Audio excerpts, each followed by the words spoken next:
Oh, gosh. Well, I think it was one of the first film I ever did where I got to be the lead. So that was very exciting, and truly like one of my first action film of any sort. I mean, I mostly came from theater and some television work, and of course Joy Luck Club. Not much action in that one.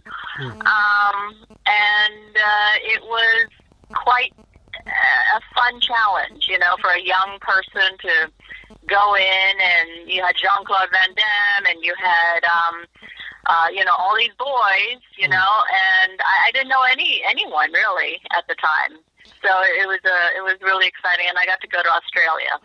Yeah, and I suppose, Ming, in terms of Street Fighter itself, the two sort of big blockbuster stars at the time were Jean-Claude Van Damme and Raul Julie, and I suppose in terms of the budget, it had a budget of 35 million, and a good lot of the budget was used to sign these two cast members. And I suppose Raul Julie, a terrific character who played General Bison in the movie. Obviously, the people didn't know at the time that he was awful ill. He had an awful serious health conditions, but that didn't affect him in terms of the finished product. And I suppose as an actress in your first film, working with a character like Raul Julie in terms of his professionalism and what he brought to the movie Street Fighter, even in his darkest hour with his illness, that must have been something, a joy to see an actor in his true brilliance. But obviously, being around the cast, being around the set,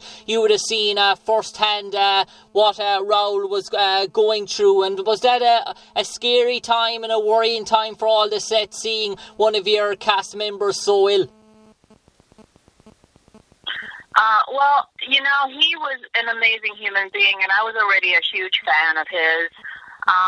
And it wasn't really until much later. I mean, I definitely noticed he was very thin, but as an actor, you just never know what other projects he came from, or if he was doing something that required him to be thinner. He never let on that he was sick. He never complained about anything while on set. In fact, he was always in a great mood. His kids was with him, and, you know, he really did it for them. And if it taught me anything, you know, is that no matter what, because you know, you're an actor, but more importantly, you're a parent first, and family comes first. And he really chose that role because of his kids. You know, they were huge Street Fighter fans, and that was sort of a gift, you know, for them, really. And I just always remembered him being fun and energetic. You know, you wouldn't know until somebody told me that he was sick at the time. Yeah, and I suppose, Ming, in terms of Street Fighter, the computer game, it's all based on this sort of tournament style sort of concept. But the movie itself went off in this sort of take over the world sort of plot, good versus evil, good guys trying to take down bad guys, and fighters picking their sides. And when you were researching into your character Chun-Li, I suppose you probably did an awful lot of research into the actual video game itself. When you saw the actual script for the movie, I suppose it was something completely different in terms of it sort of gave a sort of, what would I say, a realism plot to the story, a sort of rogue sort of dictator, sort of gone berserk, and good guys trying to wane him in before he causes collateral damage. Yeah, I mean, well, what do you do with a video game that's very two-dimensional and pretty flat, and yet they had all these incredible characters? I mean, Steven D'Souza, you know, really had to use his imagination to come up with some sort of scenario where all these unique individuals can coincide, you know. You had either a monster, or you had a sumo wrestler you had. I mean, it was quite a variety of characters that he had to try to piece together and make a story out of it. And I think he did it brilliantly. It's very campy. It was a lot of fun. It was supposed to be sort of like tongue-in-cheek kind of play on this idea of converting a video game into a film. And we all enjoyed it. I mean, I cannot tell you how many hours we had of training for this project, just so that we can, because the video game is mostly about people fighting. Yep. So we had to sort of look the part. And Benny the Jet was amazing. He would have us in the morning working out, running, jogging, doing major aerobics, and we would have a huge breakfast, and then we would go straight to lunch and do, right before lunch we would do incredible boxing and stretching, and then at night we would do martial arts fighting. I mean, it was hours on hours on hours of just training. But, it also bonded the cast together. We had a good time. And Ming, you were one of the first characters, the actress to be cast in your role as Chun-Li. I suppose 2 weeks before the movie sort of began, I suppose they were still sort of trying to fulfill other roles, and Capcom originally was supposed to be 7 main characters, and then it grew into 10, and it finished up with 15 actual fighters appearing in the movie. So that's an awful lot to gather 15 different fighters in the movie. But in terms of that, you mentioned that, and I suppose you were probably filming and some other people were still being cast in the roles. Kylie Minogue came in very late in terms of her involvement in the project and what was that like when you were there filming, and then all of a sudden someone like Kylie Minogue comes in and she's cast in a role as well, and what are your sort of memories in that, given the strict timelines that you had, because you had to have the project finished by December the 4th. That was the deadline Capcom had put on it. Yeah, well, I don't remember the specifics, but, I had no idea who Kylie was at the time. Okay. And it was really impressive and fun to find out that she was, a big celebrity from Australia, and it was really fun to just hang out with her. And then, she went on to have an incredible music career as well, and became like a pop icon. For us, it was just, it was the two girls amongst all the boys kind of thing. And so we bonded together and just, enjoyed the crazy experience that we had to go through, wearing some very silly outfits, by the way. But, I really admire her. She's, I know I'm petite, but she's even more petite than me, and she's just a powerhouse. So good things come in small packages. And Ming, in terms of your character, Chun-Li, how would you describe her, and what did you want to bring across to the screen in terms of playing that character? What was your sort of vision for her? Well, I think, when I take on any role, especially one where an Asian woman is in a prominent role, for me at that time, it was just really trying to make her as interesting as possible and bring her to life from a very, two-dimensional persona of a video game. And it was really important to be able to represent, being ethnic, being a woman, and to make sure that she comes off as a leader, as someone who's strong and unafraid, and that she can hold her own, amongst all the guys. I mean, especially somebody like a Jean-Claude Van Damme, right? I mean, Guile was a big character, and he's a big persona, so... and then Raul Julia, I mean, come on, yeah. He's bigger than life in person. So I think I had to sort of like go into that mindset of not being intimidated by this being my first big action movie.